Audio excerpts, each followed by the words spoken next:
Hello viewers, আমাদের এই গল্পটি সার্বিক সহযোগিতায় আছে রাকিব হাসান। রাকিব হাসান খুবই সুন্দর গল্প লেখক। তিনি রোমান্টিক, মাফিয়া এবং প্রায় সকল সিরিজেরই গল্প লিখছেন। তিনি নতুন হিসাবে খুব ভালো গল্প লিখছেন। তার ফেসবুক লিঙ্কটি আমার এই ভিডিও ডিসক্রিপশনে দেওয়া আছে। তার ফেসবুক প্রোফাইলে তিনি বেশ কিছু গল্প আপলোড করেছেন, যা ইতিমধ্যেই অনেক সাড়া ফেলেছে। তার ফেসবুকে আপনারা তাকে ফলো করতে পারেন। সে নতুন হিসাবে অসাধারণ গল্প লিখছেন, যা কল্পনার বাইরে। তাই প্লিজ ভিডিও ডেসক্রিপশন থেকে তার ফেসবুক লিঙ্কে গিয়ে তাকে ফলো করে আসতে পারেন। তার গল্পগুলো পড়ে তাকে উৎসাহ যোগাতে পারেন। ধন্যবাদ। হ্যালো ভিউয়ার্স, আমাদের আরও একটি সকল পর্বের গল্পে আপনাদের স্বাগতম। আমাদের গল্পটি খুবই রোমান্টিক এবং আনকমন। গল্পটির প্রথম অংশ দেখলে আপনারা বুঝতে পারবেন না, তাই একটাই রিকোয়েস্ট থাকবে, গল্পটি সম্পূর্ণ দেখুন। গল্পের মাঝখান থেকে শেষ অবধি খুবই ইন্টারেস্ট থাকবে, তাই প্লিজ ভিডিওর প্রথম অংশ দেখে কেউ স্কিপ করবে না, গল্পটি সম্পূর্ণ দেখুন। তো চলুন গল্পটি শুরু করা যাক। আজ আমি ভাগ্যের পরিহাসে আমার বন্ধু রাহুলের সামনে দাঁড়িয়ে আছি, যে বন্ধু আমার টাকা নিয়ে গ্যারেজ খুলেছিল। আজ তার সামনেই চাকরির জন্য সাহায্য চাইছি। দোস্ত, আমি মেকানিক্যাল কাজ পারি না, তাই আমাকে অন্য একটা চাকরির ব্যবস্থা করে দে। তোর জন্য একটা চাকরি আছে, কোম্পানির বাইক। কোম্পানির ফোন, শুধু কয়েকটা ফোন কল করবি আর ফোন রিসিভ করবি, কিছু জিনিস ডেলিভারি করবি, এমনকি মেয়েরা পর্যন্ত তোর সাথে কথা না বলে ঘুমাবে না। এই না তুই আমার বন্ধু, বল কি চাকরি যে এত সুযোগ পাবো? Pizza delivery. কি পিৎজা ডেলিভারি? আমি বিদেশ থেকে এত বড় ডিগ্রি নিয়ে এসেছি এই পিৎজা ডেলিভারির জন্য? দেখ দোস্ত, এখনকার সময় এই ডিগ্রি ফিগ্রিতে কিছুই হয় না, আর তোর ভালো একটা চাকরি পেতে কিছুদিন সময় লাগবে। এতদিন চলার জন্য তোর হাত খরচও তো লাগবে, বল। ঠিকই বললি। আচ্ছা, কবে থেকে চাকরিতে জয়েন করব? আমার বন্ধুর একটি পিৎজা হাট আছে, সেখানে তোকে চাকরি পেয়ে দিব। ধন্যবাদ দিয়ে তোকে ছোট করবো না বন্ধু। আমার এই বিপদের সময় তুই আমাকে সাহায্য করলি, আমায় এই ঋণ কখনো পূরণ করতে পারবো না। দেখ দোস্ত, তুই আমার জন্য কি করিস নাই এই গ্যারেজের সবাই জানে, তাই এসব ফালতু কথা বলবি না। এখন চল, তোকে আমার বন্ধুর দোকানে নিয়ে যাই। ঠিক আছে, চল। রাজু, গ্যারেজটা দেখ, আমি আসছি। ঠিক আছে ওস্তাদ। আমি আর আমার বন্ধু পিৎজা হাটের দিকে রওনা দিলাম তার বাইক নিয়ে। আপনারা নিশ্চয়ই ভাবছেন যে আমি অনেক গরিব। আসলে তা নয়, আমার বাবা সেলিম হোসেন এই দেশে টপ 5 বিজনেসম্যানদের মধ্যে একজন। আমার নাম আলমগীর হোসেন। আমার ছোট এক বোন আছে, সে ইন্টার ফাইনাল ইয়ার পরে। আমি এতদিন বিদেশ থেকে লেখাপড়া কমপ্লিট করে আজ সকালে বাসায় আসলাম। বাসায় এসে দেখি আব্বু কিছু একটা কাজ করছে। আমাকে দেখেও কিছু বলল না, তবে এটা আমার অভ্যাস হয়ে গেছে। আব্বু বিজনেস ব্যতীত কিছুই বোঝে না। আরে তুই কখন এলি? এই যে আম্মু, এইমাত্র আসলাম। ভাইয়া তুই এসেছিস? আমার জন্য কি আনলি? তোর মতো পেতনির জন্য কি আনবো রে? ভাইয়া তুই না খুব পচা। আরে আমি তো এমনি মজা করছিলাম। তোর জন্য অনেক চকলেট প্লাস বিদেশি আটা ময়দা সব এনেছি। সত্যি ভাইয়া, I love you. I love you my sis. তোদের ভাই বোনের খুনসুটি কখনো শেষ হবে না নাকি? আমি গিয়ে ফ্রেশ হয়ে আসি। দাঁড়া, আমি পিছনে তাকিয়ে দেখি আব্বু আমাকে ডাকছে। কিছু বলবা আব্বু? তোর শার্টে রক্ত কেন লেগে আছে? আমি আমার শার্টের দিকে তাকিয়ে দেখি যে এক কোণে রক্ত লেগে আছে। আমি তো এতক্ষণ খেয়ালই করিনি। তুই কি ব্যথা পেয়েছিস নাকি? ভাইয়া ব্যথা পাবে হাসালে। বলো কাকে না কাকে আবার ব্যথা দিয়ে এসেছে? আসলে আমি যখন এয়ারপোর্ট থেকে বাসে আসতেছিলাম, তখন দেখলাম রাস্তায় কয়েকজন পকেটে মিলে একজন লোকে খুব মারছে তার ব্যাগ ছিনতাই করার জন্য। তোমরা তো জানোই যে আমি আবার এসব দেখতে পারি না, তাই আমি আমার গাড়ি থেকে নেমে তাদের বাধা দেই। তারা পালিয়ে যাওয়ার পর সেই লোককে হাসপাতালে ভর্তি করে দিয়ে আসি। সেই ব্যক্তির রক্তে হয়তো শার্টে লেগে আছে। ঠিক আছে, যা এখন ফ্রেশ হয়ে নে, সবাই একসাথে দুপুরের খাবার খাবো। ঠিক আছে। এই বলেই আমি আমার রুমে গিয়ে ফ্রেশ হয়ে নেই। তারপর ফ্রেশ হয়ে ডাইনিং টেবিলে গেলাম। সেখানে গিয়ে দেখি সবাই আমার জন্য অপেক্ষা করছে। আমি আব্বুর বিপরীত পাশের চেয়ারে বসলাম। তুই বস, আমি খাবার নিয়ে আসছি। ঠিক আছে। তোর সাথে আমার কিছু কথা আছে। জি আব্বু, বলো। তুই তো বিদেশ থেকে লেখাপড়া শেষ করে আসলি, এখন আমার ব্যবসার অবস্থা যে তোকে ধরতেই হবে। আব্বু, আমি এইসবের জন্য এখনও প্রস্তুত না। কথাটি নিচু স্বরে বললাম। তাহলে কখন প্রস্তুত হতে হবি তুই? আব্বু, আমি আসলে আমার নিজের জগতে কিছু করতে চাচ্ছি। এত সহজ না নিজের যোগ্যতায় কিছু করা। আমার বাবা এই ব্যবসা গড়ে তুলেছিল, আমি সেটা ধীরে ধীরে গড়ে আজ এই পজিশনে এসেছি। আমি জানি আব্বু, কিন্তু আমি আগে নিজের যোগ্যতায় কিছু করতে যাচ্ছি। আমার পড়ালেখাকে কোনো কাজে ইনভেস্ট করতে ইচ্ছুক। ভালো, কিন্তু তুমি কি জানো নিজের যোগ্যতায় কিছু করতে হলে একেবারে শূন্য পজিশন থেকে শুরু করতে হবে? জানি। তাহলে তুই এখানে কেন? মানে? একেবারে জিরো পজিশন মানে রাস্তা থেকে শুরু করতে হবে। আজকে থেকে তুই আর এই বাড়িতে থাকতে পারবি না। যখন তুই দেখবি মানুষ একা কতটা অসহায়, তখন তুই বুঝবি যে একা থেকে কখনো কিছু করা যায় না। তুমি এসব কি বলছো? আমার ছেলে রাস্তায় থাকবে মানে? তুমি বাবা ছেলের ব্যাপারে ঢুকবে না। যখন দেখবে নিজের খাওয়ার পর্যন্ত টাকা নেই, তখন আসবে আমার কাছে। ওকে আব্বু, আই চ্যালেঞ্জ ইউ। একদিন আমিও বড় কিছু হয়ে দেখাবো। এই বলেই আমি নিজের রুম নিয়ে চলে গেলাম। সেখানে গিয়ে আমি আমার ব্যাগটা কাঁধে নিয়ে বেরিয়ে পড়লাম অজানা উদ্দেশ্যের দিকে। আম্মু আর আমার ছোটো বোন আমাকে আটকানোর চেষ্টা করলেও কিছুই করতে পারেনি, কারণ তারা আব্বুকে ভয় পায়। আসলে আব্বু রাগ উঠলে আব্বু কী করে বা বলে তা আব্বু নিজেও জানে না, কিন্তু পরে তা নিয়ে আফসোস করে। আমি আমার একমাত্র বন্ধু রাহুলের গ্যারেজে আসলাম। সে আমার প্রকৃত বন্ধু। আমি বিদেশ যাওয়ার আগে আব্বুর কাছ থেকে টাকা নিয়ে রাহুলকে দেই ওর গ্যারেজ চালু করার জন্য। সে এসব মেকানিক কাজে এক্সপার্ট, কিন্তু গরিব বলে কিছুই করতে পারেনি, তাই আমি সাহায্য করেছিলাম। আমি রাহুলের গ্যারেজে গেলাম। কিরে দোস্ত, কী অবস্থা তোর? আমি ভালো আছি, কিন্তু তুই কবে দেশে এলি? এই তো আজকে। ভেবেছিলাম সবাইকে সারপ্রাইজ দিব, কিন্তু আমি নিজেই সারপ্রাইজড হয়ে গেলাম। কি হয়েছে তুই সব বল আমাকে। আমি রাহুলকে সব কিছু খুলে বললাম। দেখ দোস্ত, তোর যতদিন ইচ্ছা ততদিন আমার কাছে থাক। তোর দয়ে এই গ্যারেজে অনেক জায়গা। আমরা সবাই এক পরিবারের মতো থাকি। এই জায়গায় গ্যারেজ, রুম, রান্নাঘর সব আছে। ভাই, আমাকে একটা কাজ দে। যেরকম কাজ আছে তাই দে, যেখানে অনেক টাকা। আমি আব্বুকে দেখাতে চাই যে আমি কিছু করতে পারি। তোর কাজ লাগবে মানে? তুই বরং আমাদের কাজ দে। দোস্ত, এত কথা বলিস না। আমি যা বলছি তাই কর। দাঁড়া, আমি একটা ফোন করে আসি। রাহুল ফোন করে আসলো। একটা কাজ আছে তোর জন্য, যেটা তোর কমফোর্টেবল হবে মনে হয়। কী কাজ? তারপর তো সবাই শুনলেন। আমি আজকে জয়েন করলাম, কিন্তু মনে হচ্ছে না এই কাজটা আমার জন্য সুবিধার হবে। প্রথম দিন কাজ করলাম রাত 12টা পর্যন্ত। পরের দিন সকালে। কিরে, আজকে চাকরিতে গেলি না? দোস্ত, আমি এই চাকরি করতে পারবো না। কেন? দেখ, কালকে একদিন চাকরি করে আমি বুঝে গেছি এই চাকরি আমার জন্য নয়। কারণ কালকে রাত 12টা পর্যন্ত আমি ডিউটি করি। সারাদিন কল রিসিভ করতে করতে আমার প্রথমে হাত ব্যথা শুরু হয়। তারপর আমি গুলশানের হাই সোসাইটি এলাকায় পিৎজা ডেলিভারি করতে যাই। সেখানে আমি তো প্রথমে বিল্ডিং খুঁজতে আমার প্রায় 1 ঘন্টা লাগে। 20 মিনিটে আর কি ডেলিভারি দিব। তারপর বিল্ডিং খুঁজে পাওয়ার পর শুনি লিফট খারাপ, কিন্তু ডেলিভারি দিতে যেতে হবে টপ ফ্লোরে, মানে 15 তলায়। দোস্ত, আমি শেষ। আমি আর এই চাকরি করব না। তুই কিছু একটা কর। তুই যদি মেকানিক্যাল কাজ পারতি তাহলে আমার গ্যারেজে কাজ করতি। আচ্ছা, তোর জন্য আরেকটা চাকরি আছে। কি চাকরি? তুই এবার কারো কাছে যাবি না, বরং সবাই তোর কাছে আসবে। এমনকি সব বড় লোকেরা এসে তোর সামনে দাঁড়াবে। তুই অনুমতি না দিলে কেউ ভিতরে যেতে পারবে না। কি চাকরি বল তাড়াতাড়ি। শপিং মলের সিকিউরিটি গার্ড। শেষমেশ সেটাই করতে হলো। ঠিক আছে, আমি করব। তাহলে আমার সাথে চল। আমি রাহুলের সাথে গিয়ে নতুন চাকরিতে জয়েন করলাম। আসলে রাহুলের এই কয়েক বছরই অনেক চেনা জানা মানুষ হয়ে গেছে। পরের দিন চাকরিতে জয়েন করলাম। সারাদিন চাকরি করে পরের দিন সকালে আমি শুয়ে আছি, আর রাজু আমার পিঠ মালিশ করছে। কিরে, আজকে গেলি না চাকরিতে? আমি দাঁড়িয়ে রাহুলের দিকে গাড়ির ম্যাটেরিয়াল ছুড়লাম। রাহুল তাড়াতাড়ি সরে গেল। তুই কি পাগল হলি নাকি? আমি তোর কোন কালের শত্রু রে দোস্ত? তুই কেন আমাকে এসব ফালতু জব খুঁজে দিস?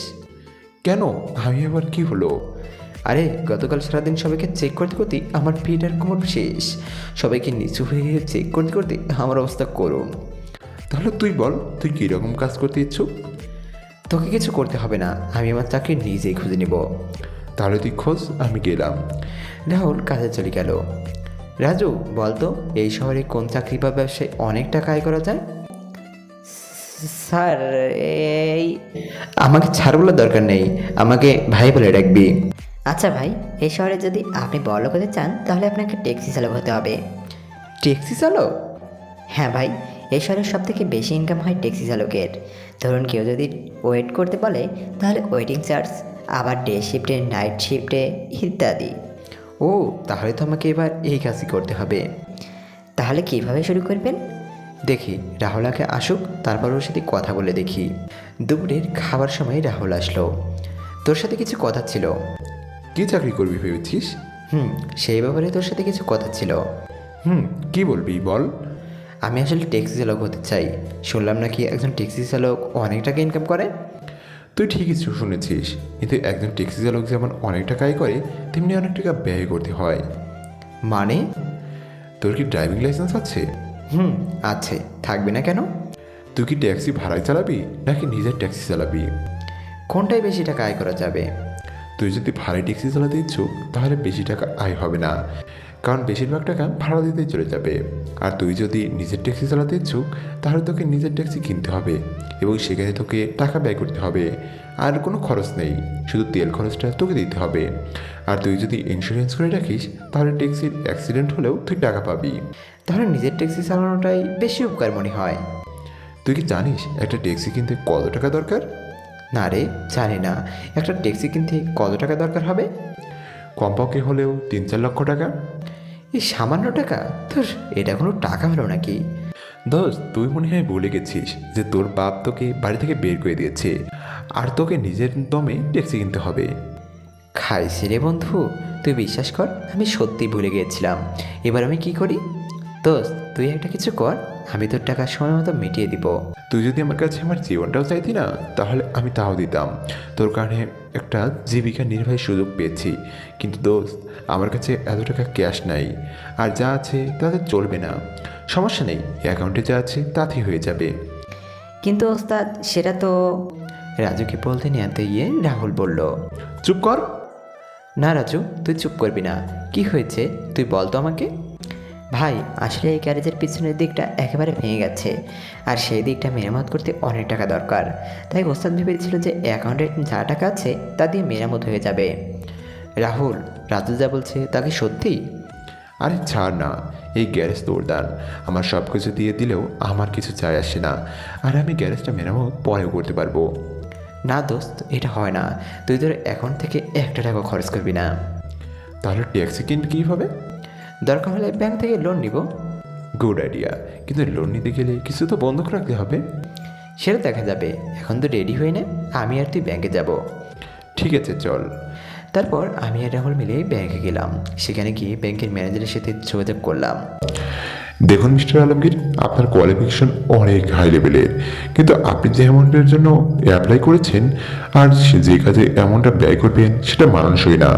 মানে আপনার শিক্ষাগত যোগ্যতা অন্য লেভেলের, আর ওই হিসাবে আপনি যদি ট্যাক্সির জন্য ব্যাংক থেকে লোনের জন্য অ্যাপ্লাই করেন তাহলে এই অ্যামাউন্ট আমরা দিতে পারবো না, কারণ একটা ট্যাক্সি থেকে এই অ্যামাউন্ট আমাদের ব্যাংকের হিসাবে খাতার সাথে মানানসই না।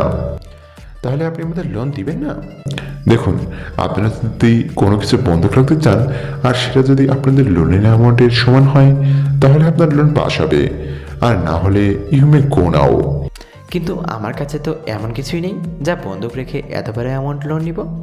তাহলে আপনারা অন্য জায়গায় চেষ্টা করতে পারেন, কিন্তু আমার মতে সবাই একই কথা বলবে, কারণ ব্যাংক পড়েছি এমনই হয়। তারপর আমি আর রাহুল মিলে আরও 3টা ব্যাংকে গেলাম, কিন্তু সবাই একই কথা বলছে। রাত হয়ে এসেছে, তাই আমরা দুজন গ্যারেজে চলে আসলাম। সকালে যখন আবার বের হব তখন... দেখ দোস্ত, আমরা অনেক ব্যাংক ঘুরেছি, কিন্তু কেউ আমাদের লোন পাস করবে না। কিছু একটা তো বন্ধক রাখতেই হবে। আমি জানি বন্ধু, কিন্তু তুই তো জানিস যে আমার কাছে এমন কিছু নেই যা বন্ধক রেখে আমি লোন আনবো। তোর কাছে নেই, কিন্তু আমার কাছে তো আছে। মানে? মাইন্ডটা হলে আমি আমার এই গ্যারেজটা বন্ধক রাখবো। তুই পাগল হলি নাকি? এই গ্যারেজটা তোর ছোটোবেলার স্বপ্ন, আর তুই আজকে তোর স্বপ্ন এভাবে ভেঙে দিবি? এই গ্যারেজটাও যে তোরই অবদান। এখন তুই যদি আমার থেকে এই হেল্প না নিস তাহলে তুই আমাকে আর বন্ধু বলে ডাকবি না। সবাই বলে টাকা দিয়ে সম্পর্ক টিকে থাকে, কিন্তু বন্ধুত্ব টিকে থাকে ভালোবাসা দিয়ে, আর সেটা তুই আজকে প্রমাণ করে দিলি। কথাটা বলেই আমি রাহুলকে জড়িয়ে ধরলাম। হয়েছে, এখন আমাকে ছাড়, ব্যাংকে যেতে হবে। চল। তারপর আমি আর রাহুল মিলে অন্য একটা ব্যাংকে গেলাম। সেখানে গিয়ে ব্যাংকের ম্যানেজার কেমনে গেলাম। ম্যানেজার অন্যদিকে ঘুরে ফাইল দেখছিল, তাই আমি তার মুখটাও দেখতে পাইনি। স্যার, আপনাদের ব্যাংকে একটা লোনের জন্য অ্যাপ্লাই করতে চাই। ব্যাংকের ম্যানেজার ফাইল রেখে যখন আমার দিকে ঘুরে তাকাই তখন আমি ম্যানেজারকে দেখি অনেক অবাক হই, কারণ এটা সেই লোক যাকে আমি এয়ারপোর্ট থেকে ফেরার পথে বাঁচিয়েছিলাম। সেও আমাকে দেখে অবাক হয়েছে, এটা তার মুখ দেখেই বোঝা যাচ্ছে। আরে ভাই, আপনি ম্যানেজার? আপনি কি আলমগীরকে চেনেন নাকি? আরে তোকে ওই দিন বললাম না যে এয়ারপোর্ট থেকে আসার সময় এক লোককে ছিনতাইকারীর হাত থেকে বাঁচিয়েছিলাম, সেই লোক। ও, সেদিন আমি ব্যাংকের টাকা নিয়ে হেড লকারে যাচ্ছিলাম। সেদিন যদি আপনি আমাকে রক্ষা না করতেন তাহলে আমার চাকরি হয়তো থাকতো না। বাদ দেন বিষয়টা, সেটা তো আমার মানবিক দায়িত্ব ছিল। আপনারা এখানে কি কোনো কাজের জন্য এসেছেন? হ্যাঁ, আসলে আমার একটা ট্যাক্সি কেনার জন্য 3 লক্ষ টাকার লোনের দরকার, কিন্তু সব ব্যাংক আমাদের না বলে দিয়েছে, কারণ আমাদের কাছে তেমন কোনো জিনিস নেই যে আমরা বন্ধক দিয়ে লোন ওঠাতে পারি। এটা কোনো ব্যাপার না, আমি আপনার লোন পাস করিয়ে দিব। কিন্তু কোনো গ্যারান্টি ছাড়াই আমাকে লোন দিয়ে দিবেন? যে ব্যক্তি একজন অচেনা মানুষকে জীবন বাঁচাতে নিজের জীবন রিস্কে রাখে, সে আর যাই করুক না কেন, কোনো ঠকবাজ হবে না। আপনি শুধু এই ফর্ম আর কিছু কাগজে সাইন করে দিন, তাহলে আগামীকালের মধ্যেই আপনার লোন পাস হয়ে যাবে। কি বলে যে আপনাকে ধন্যবাদ দিব আমি জানি না। আরে এটা ধন্যবাদের কিছুই না। আপনি আমার যত বড় উপকার করেছেন তার বিচার আমার উপকার একেবারে ছোট। আপনি শুধু লোন সময় মতো পরিশোধ করে দিবেন। সেটা নিয়ে আপনি টেনশন করবেন না, আমি সময় মতো সব লোন পরিশোধ করে দিব। তারপর আমি আর রাহুল ব্যাংক থেকে গ্যারেজে ফিরে আসলাম। দেখলি তো, ভালো মানুষের সাথে সবসময় ভালোই হয়। তুই একেবারে ঠিক কথা বললি, আবার এদিক থেকে তোর গ্যারেজটাও বেঁচে গেল। তাও ঠিক। পরের দিন সকালে আমি আর রাহুল ব্যাংকে থেকে টাকাটা নিয়ে শোরুমে চলে গেলাম। তারপর রাহুল গাড়ির কোয়ালিটি চেক করে একটা উন্নত মানের কম দামি ট্যাক্সি প্রায় 3 লক্ষ টাকার মতো দিয়ে কিনে দিল। তারপর রাহুল আমার রেজিস্ট্রেশন আর সাথে যা কাগজ আছে তা সব ঠিক করে দিল। আমার গাড়িটা ট্যাক্সি বললে ভুল হবে, ক্যাবের মতো। অনলাইন ওয়েবসাইটে আমার অ্যাকাউন্ট খুলেছি, এখন যে কেউ আমাকে আমার ট্যাক্সিকে অনলাইনে বুকিং করতে পারবে। আমি একটা নতুন সিম নিয়েছি যেখানে শুধু বিজনেসের ব্যাপারে কথা বলবো। প্রথম দিন ট্যাক্সি স্ট্যান্ডে গেলাম, প্রায় 2 ঘন্টা হয়ে গেল, কোনো প্যাসেঞ্জার নেই। এখন বুঝতেছি যে টাকা ইনকাম করা অনেক কষ্টের ব্যাপার। হঠাৎ একজন ছেলে প্যাসেঞ্জার আসলো, বয়স 30-এর মতো হবে। ভাই, কলেজে যাবেন? যাবো তো, ওঠেন। তারপর প্যাসেঞ্জারকে ভার্সিটিতে রেখে আসলাম। এভাবে প্রথম দিন মোট 4 জন প্যাসেঞ্জার আমার ট্যাক্সিতে ওঠে। সন্ধ্যার দিকে গ্যারেজে ফিরে আসলাম। কী অবস্থা ভাই, প্রথম দিন কেমন কাটলো? না রে, সারাদিনে মাত্র 4 জন প্যাসেঞ্জার পেয়েছি, আর সারাদিন ইনকাম মাত্র 670 টাকা। চিন্তা করিস না, আস্তে আস্তে সব ঠিক হয়ে যাবে। তাই যেন হয়। আমাদের কথা বলার সময় হঠাৎ আমার ফোন বাজা শুরু হলো। কি রে, কে ফোন দিল? বাসা থেকে নাকি?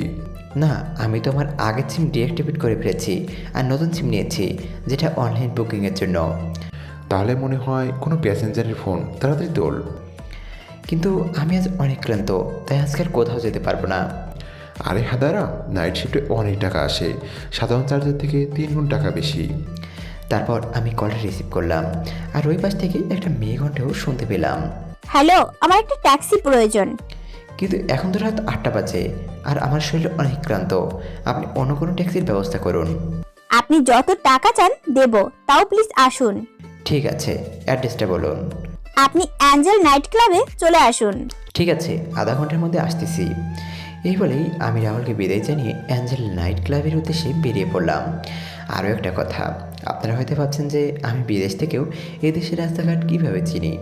আসলে আমার ড্রাইভিং এক্সপিরিয়েন্স আছে, সাথে আমার ট্যাক্সিতে জিপিএস সিস্টেম লাগানো আছে, যার ফলে আমার রাস্তাঘাট চিনতে কোনো সমস্যা হয় না। আমি অ্যাঞ্জেল নাইট ক্লাবে পৌঁছাতে পৌঁছাতে রাত প্রায় 10টা বেজে গেল। আমি সেই মেয়েকে আবার ফোন দিলাম, তিনি কোথায় আছে তা জানার জন্য। হ্যালো ম্যাম, আপনি কোথায়? আমি তো ক্লাবে পৌঁছে গেছি। হ্যাঁ, ক্লাবের দরজার কাছে আসুন। ঠিক আছে। ফোন রেখে আমি ক্লাবের দরজার কাছে গেলাম। সেখানে গিয়ে দেখি এক রূপসী কন্যা বসে আছে, কিন্তু ফুল মাতাল হয়ে। আমি বুঝে গেলাম এই সেই মেয়ে যে আমাকে ফোন করেছিল। ম্যাম, আমি সেই ট্যাক্সি চালক যাকে আপনি ফোন করেছিলেন, আসুন। আমি ট্যাক্সিতে কিভাবে যাব দেখছেন না আমার অবস্থা, আমাকে নিয়ে চলুন। ঠিক আছে, চলুন। তারপর আমি মেয়েটাকে ধরে ধরে আমার ট্যাক্সির কাছে নিয়ে গেলাম, তাকে আমার পাশে বসালাম, আমি ড্রাইভিং সিটে বসলাম। ম্যাম, এখন বলুন কোথায় যাবেন? যেখানে ইচ্ছে সেখানে নিয়ে চলুন। ম্যাম, এত রাতে ফাজলামি করবেন না প্লিজ, বলুন কোথায় যাবেন? পার্ক স্ট্রিটে চলুন। ঠিক আছে। তারপর মেয়েটাকে নিয়ে পার্ক স্ট্রেসে যাওয়ার জন্য গাড়ি চালানো শুরু করলাম। তোমার পাশে একটা হট মেয়ে বসে আছে আর তুমি তার সুযোগ নিচ্ছ না। ম্যাম, আপনি ফুল মাতাল হয়ে গেছেন। কি বলতেছেন আপনি নিজেও জানেন না। আমি তোমার মতো এত হ্যান্ডসাম স্টাইলিশ ট্যাক্সি চালক কখনো দেখিনি। Thanks ma'am. আসলে আমি আমার জামা কাপড় নিয়ে বাসা থেকে বের হয়েছিলাম, আর আমি সবসময় স্টাইলিশ থাকতে বেশি পছন্দ করি। কিছুক্ষণ পর, ম্যাম আমরা পার্ক স্টেশনে পৌঁছে গেছি, এখন কোন দিকে যাব? মেয়েটি নির্জোগ। ম্যাম কোথায় যাব? এবারও উত্তর না পাওয়ায় আমি ম্যামের দিকে তাকালাম। আমি মেয়েটার দিকে তাকিয়ে পুরো 440 ভোল্টের শক খেলাম, কারণ আমি তাকিয়ে দেখি সে ঘুমিয়ে পড়েছে। আমি ভয় পেয়ে গেলাম, কারণ আমি জানি কেউ যদি নেশা করে ঘুমায় তাহলে তার ঘুম ভাঙতে 10 ঘন্টার মতো সময় লাগবে। এখন আমি কি করব? দেখি মেয়েটার পার্সে কোনো ঠিকানা পাওয়া যায় কিনা। মেয়েটার পার্স থেকে একটা আইডি কার্ড পেলাম। সেখানে দেখলাম মেয়েটার নাম সাবিয়া, গল্পের নায়িকা, আর মেয়েটি কলেজের ইন্টার ফাইনাল ইয়ার পড়ে। এখন আমি কি করি? আমার মাথায় তো কিছুই ঢুকছে না। রাত 1টা বেজে গেছে। এত রাতে এভাবে একটা মেয়ের সাথে থাকলে আমার মন ভালো হবে না। আমি মেয়েটাকে নিচ থেকে উপর পর্যন্ত একবার দেখলাম। দেখে বোঝা যাচ্ছে মেয়েটা বড়লোকের মেয়ে। মনে হচ্ছে কোনো পার্টি থেকে মাতাল হয়ে এসেছে। একেবারে শর্ট ড্রেস পরেছে, হাঁটুর উপর পর্যন্ত ড্রেস উঠেছে। যে কেউ এভাবে একটি মেয়েকে দেখলে নিজের উপর কন্ট্রোল হারিয়ে ফেলবে। না না, আমি কি ভাবছি? কিন্তু আমি তো এক ঘরের মধ্যে চলে গেছি। আমি মেয়েটার দিকে এগোতে লাগলাম। মেয়েটার ঠোঁটের কাছে গিয়ে আবার ফিরে আসলাম। নিজেকে নিজে 2টা থাপ্পড় দিলাম এসব উল্টাপাল্টা চিন্তা ভাবনার জন্য। আমি সাবিয়ার পাশ থেকে ওর মোবাইলটা বের করলাম, যদি কারোর সাথে যোগাযোগ করতে পারি। কিন্তু না, এটাতেও কোনো কাজ হলো না। মোবাইলের ব্যাটারি 0%। এখন নিজের উপর রাগ হচ্ছে, কেন আমি এই জায়গায় আসলাম? কথাই আছে না, অতি লোভে তাঁতি নষ্ট। ঠিক এই মুহূর্তে আমার কানে পুলিশের গাড়ির আওয়াজ শুনতে পেলাম। আমার মাথায় একটা আইডিয়া আসলো, সাথে আমার মুখে হাসি ফুটে উঠল। সকালবেলায় সাবিয়ার ঘুম ভাঙছে। সে তার উপর একটা জ্যাকেট দেখতে পেল। সে একটু নড়তেই বেঞ্চ থেকে পড়ে গেল। আহ কি ব্যথা! সাবিয়ার কথা শুনে একটা লেডি কনস্টেবল আসলো। ঘুম ভাঙলো মহারানীর? আমি এখন কোথায়? কোথায় আবার? জেলে? জেলে মানে? আমি জেলে কি করছি? কিছু করিনি মানে? এত ড্রিঙ্ক কি কেউ করে? আসলে আমি ড্রিঙ্ক করি না, কিন্তু গতকাল আমার ফ্রেন্ডের বার্থডে পার্টিতে বন্ধুরা মিলে জোর করে ড্রিঙ্ক করিয়ে দেয়। ভাগ্য ভালো ছিল যে তোমার ট্যাক্সি চালক সৎ আর নিষ্ঠাবান ছিল, তাই সে তোমাকে আমাদের কাছে রেখে যায় আর তার জ্যাকেট তোমার উপর দিয়ে যায়। এরকম ড্রেস কি কেউ পরে? কাল যদি অন্য কেউ থাকতো আর তার নিয়ত যদি খারাপ থাকতো, তাহলে এতক্ষণে আমরা তোমাকে খুঁজতাম আর তোমার জামা কাপড়বিহীন দেহ রাস্তার কোনো মোড়ে পড়ে থাকতো।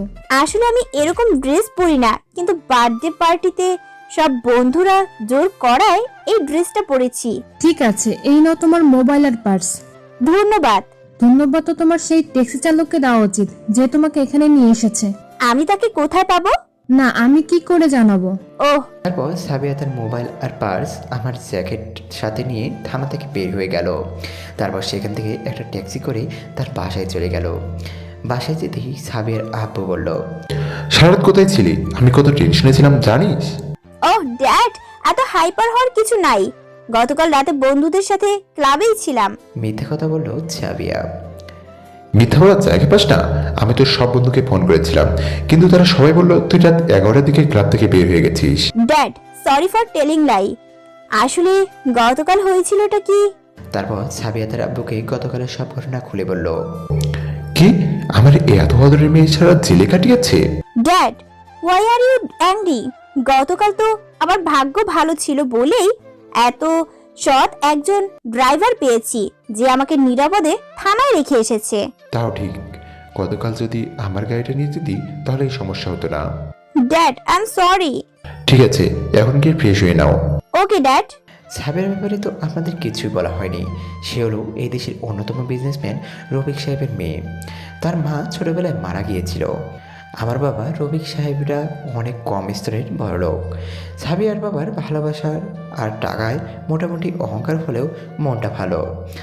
আর যখন রাগ উঠে যায় তখন সে অহংকারী আর বদমেজাজি হয়ে যায়। সাবিয়া তার রুমে গিয়ে ফ্রেশ হয়ে নিল আর আমার জ্যাকেটটা সুন্দর করে দেখতে লাগলো আর ভাবতে লাগলো যে করে হোক আমাকে খুঁজে বের করবে আর ধন্যবাদ দিবে।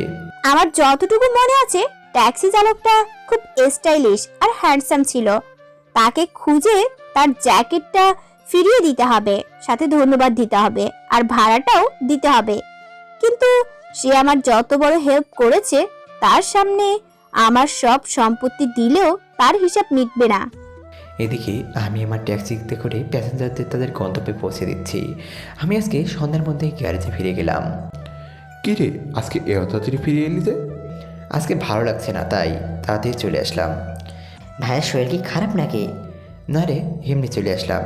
আসলে গতকাল দেরি করে এসেছিলাম তাই আজকে তাড়াতাড়ি চলে আসলাম। হ্যাঁ, এই কথাটা তোকে জিজ্ঞেস করবো বলে আর করা হয়নি।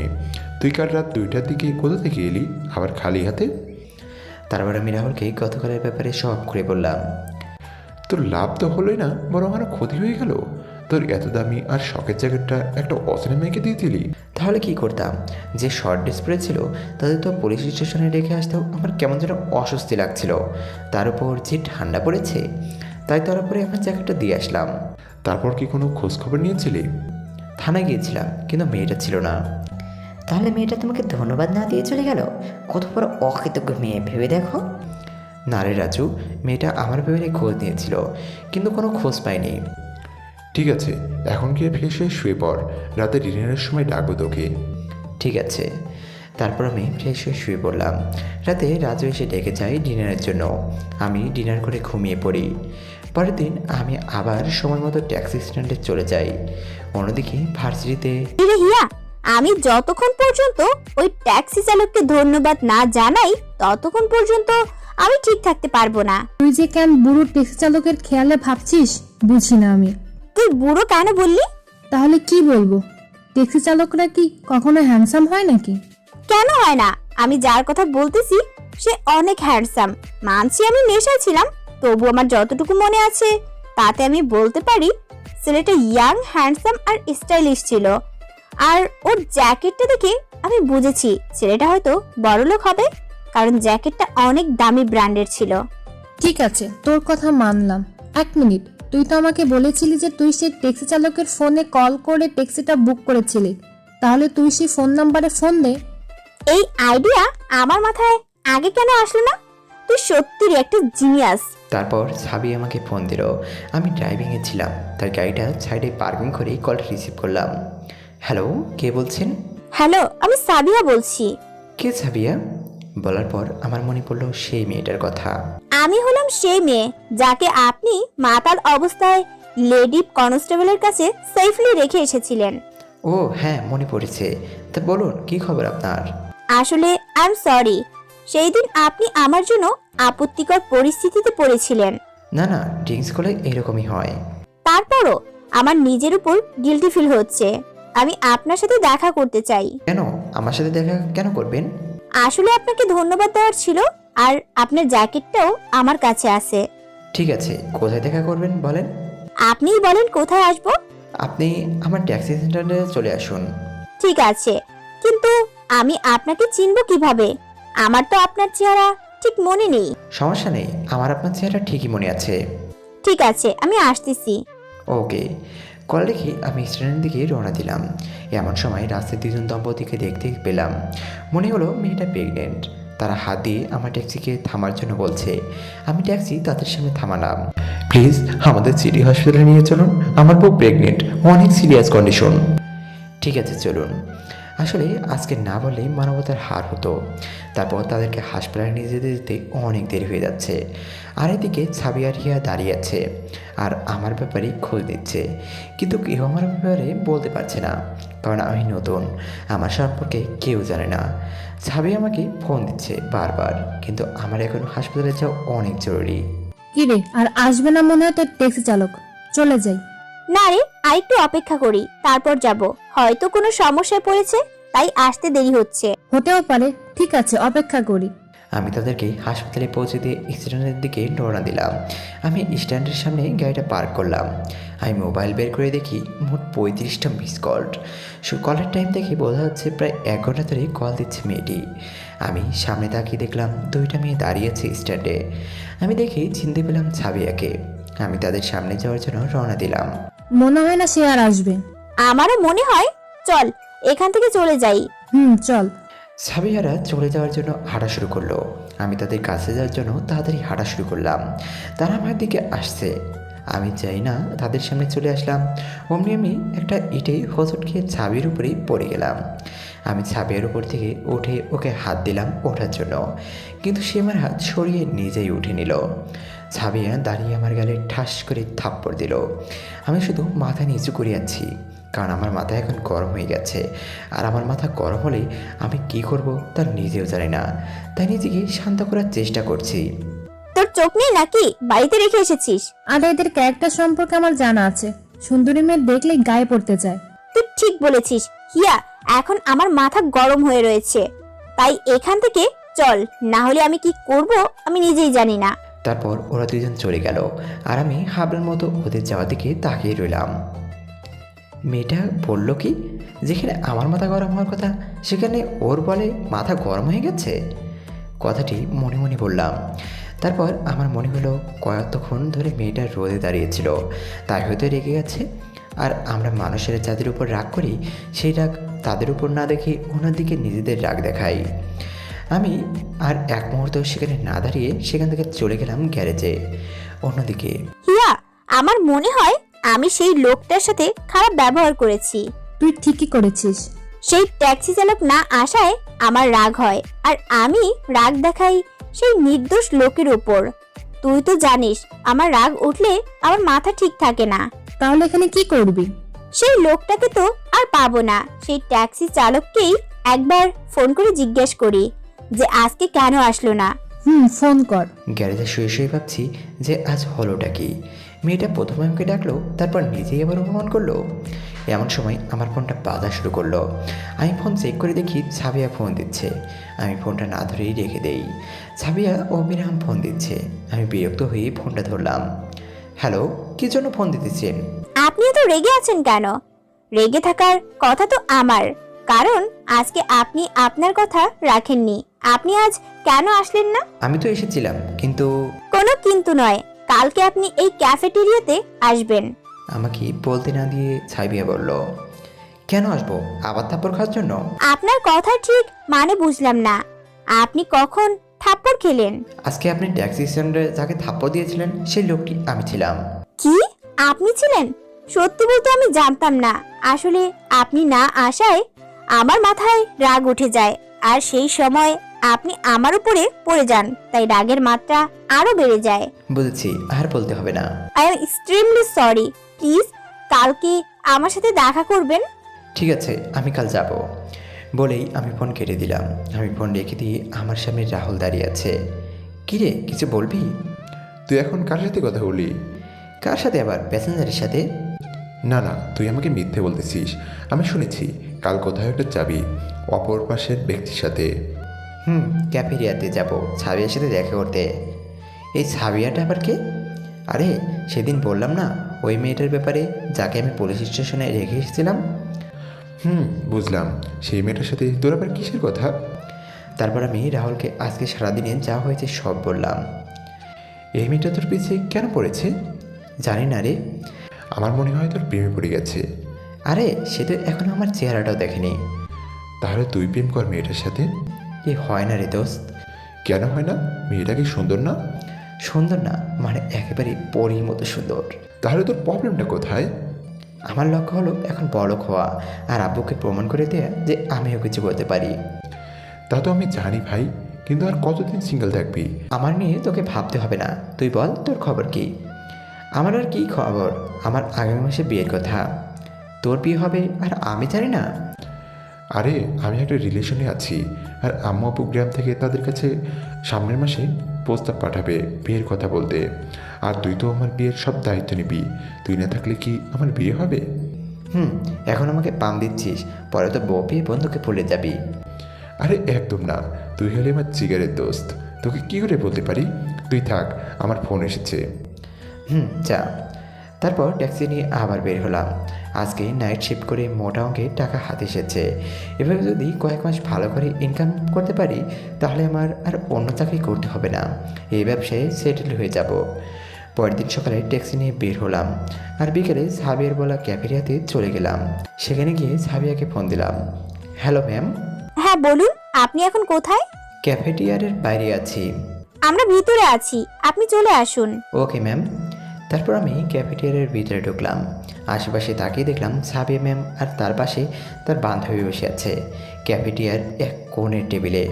সেই দিনের থেকে আজকে বেশি সুন্দর লাগছে ম্যামকে, কিন্তু আজকে এইসব বিষয় খেয়াল চলবে না। আমি তাদের কাছে গেলাম। হ্যালো ম্যাম, আমি সেদিনের ট্যাক্সি চালক। সাবিয়ার আমাকে নিচ থেকে উপর পর্যন্ত চেক করলো, তারপর কথা বলা শুরু করলো। ওহ, আপনি বসেন। Thanks ma'am.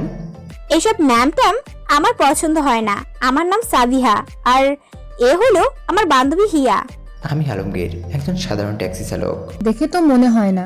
মানে? হিয়া বলতে চাচ্ছে যে আপনাকে থুকু, আপনি আমাদের থেকে 3-4 বছরের বড়। তাও আমি কি তোমাকে তুমি করে বলতে পারি? আমি কিছুক্ষণ চুপ থেকে তারপর বললাম, হ্যাঁ, কেন নয়। আর আমি কি বলবো? তুই ভাই বলে ডাকিস। এই কথাটা বলার পর হিয়া সাবিয়ার দিকে অ্যাংরি লোকে তাকালো, আর হিয়া মুসকি মুসকি হাসছে। আপনাদের যা ইচ্ছা হয় বলে ডাকতে পারেন। আসলে হিয়া বলতে চাইছিল যে তোমাকে দেখে এত স্টাইলিশ লাগে, যা কোনো ট্যাক্সি চালককে লাগে না। আপনি কি আমাকে এই কথা বলার জন্য ডেকেছেন? আমার কিন্তু অনেক কাজ আছে। আরে না না, আমি তো তোমাকে সেদিনের জন্য ধন্যবাদ জানাতে ডেকেছি। সেই দিন তুমি না থাকলে যে আমার কি যে হতো। আরে না না, সেটা আমার একজন মানুষ হিসাবে কর্তব্য ছিল। আর হ্যাঁ, এটা নাও। তারপর সাবিয়া আমাকে আমার জ্যাকেটটা ফেরত দিল। Thanks for it. বাবা, তুমি তো অনেক ভালো ইংরেজি বলতে পারো, তা কতটুকু পড়ালেখা করেছো? এদের সত্যি কথাটা বলা যাবে না, বিড়বিড়ে কথাটি বললাম। কি হলো বলো? হিয়া তো কিছু একটা জিজ্ঞেস করছে। আমি আর পড়ালেখা? আমি তো এক ফরেনার ছেলের থেকে 1 মাস ইংরেজি শিখেছিলাম। 1 মাসেই এত ভালো ইংরেজিতে কথা বলতে পারো? তোমার তো অনেক স্বল্প মেমোরি দেখছি। জি ম্যাম। আবার ম্যাম, আমাকে সাবিহা বলে ডাকবে। আর বলো কি খাবে? আপনারই অর্ডার দেন। তুই অর্ডার দে। আলমগীর ভাই কিভাবে এসব খাবারের নাম জানে? এই মেয়েটা দেখি বেশি বেশি কথা বলে, বিড়বিড়ে কথাটি বললাম। আহা, তুই থাম না। আলমগীর, তুমি অর্ডার করো। ঠিক আছে ম্যাম। থুকু, সাবিয়া। তারপর আমি 3 জনের জন্য 3টা ব্ল্যাক কফি আর স্যান্ডউইচ অর্ডার করলাম। খেতে খেতে আমরা কথা বলছিলাম, আসলে একে অপরের সম্পর্কে কথা বলছিলাম। এমন সময় ক্যাফেটেরিয়াতে আমার আব্বু তার বিজনেস ক্লায়েন্টের সাথে এসেছে। আব্বু আমার পিছনের টেবিলে বসায় আমি বুঝতে পারিনি, কিন্তু আব্বু আমার কণ্ঠস্বর ঠিকই চিনতে পেরেছে। সেদিন আমি বাসা থেকে বের হওয়ার পর আব্বুর মনও খুব খারাপ হয়ে আছে। ঠিকঠাক মতো খায় না, ঘুমায় না। আব্বু ভেবেছিল যে এখন আমার বাসায় নিয়ে যাবে, কিন্তু আমাদের কথা শুনে সে কথা মাথা থেকে ছেড়ে ফেলল। তা আলমগীর, তোমার বাসায় কি কে আছে? মা, বাবা আর এক ছোট বোন। তোমার বাবা মা আর বোন কি করে? বোন ইন্টার ফার্স্ট ইয়ারে, আম্মু গৃহিণী, আর আব্বু। কথাটা বলেই আমি চুপ হয়ে গেলাম, কারণ এদেরকে সত্যি কথাটা বলা যাবে না। কি হলো বলো, তোমার আব্বু কি করে? আসলে আব্বু। কথাটা বলেই আমি আবার চুপ হয়ে গেলাম, কারণ সামনের দেওয়ালে পুরোটা কাচের, আর সেই কাছে আমি দেখতে পাচ্ছি যে আব্বু আমার কথা মন দিয়ে শুনছে। আমার মাথায় এক শয়তান বুদ্ধি আসলো। আসলে ছোটোবেলা থেকেই আব্বুকে রাগাতে আমার খুব ভালো লাগতো। কি হলো বলো?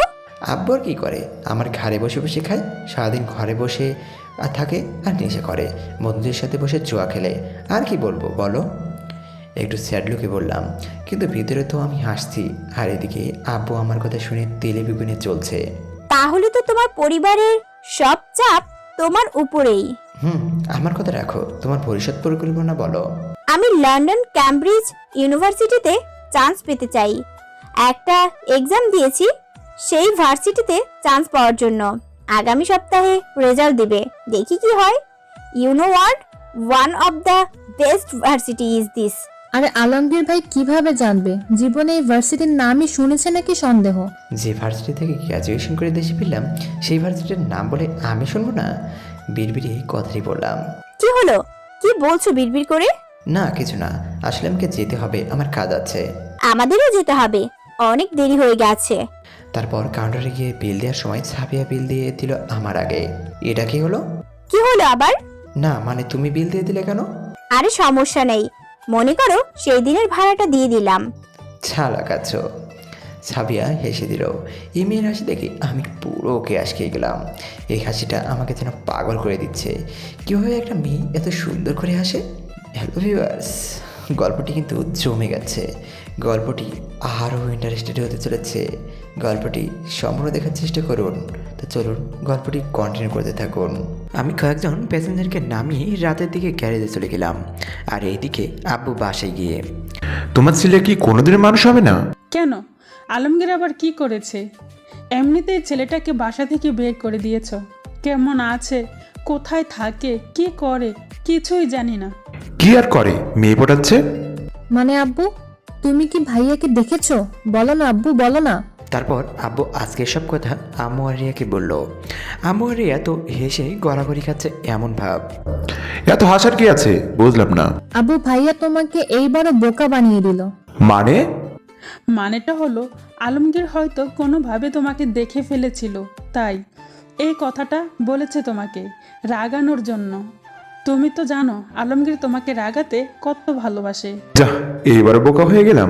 ভেবেছিলাম ছেলেটা হয়তো কষ্টে আছে, কিন্তু না, ছেলে তো দিব্যি গার্লফ্রেন্ডের সাথে ক্যাফেরিয়াতে বসে আড্ডা দিচ্ছে। তাতে তোমার কি? দেখবে আমার ছেলে একদিন প্রমাণ করে দিবে যে সেও কিছু করতে পারে।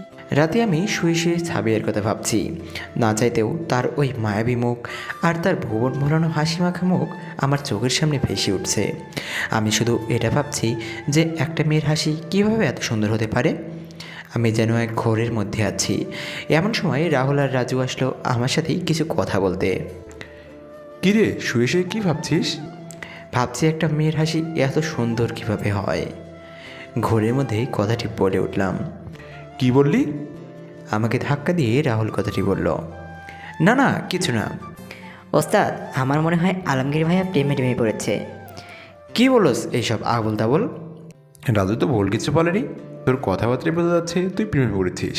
ঘটনাটা কি খুলে বলতো? তারপর আমি রাহুলকে আজকের ব্যাপারে সব খুলে বললাম। আজকে সাবিয়ার সাথে আমার কী কথা হয়েছে, তারপর আব্বুর নামে কী বলেছি সব কিছু খুলে বললাম।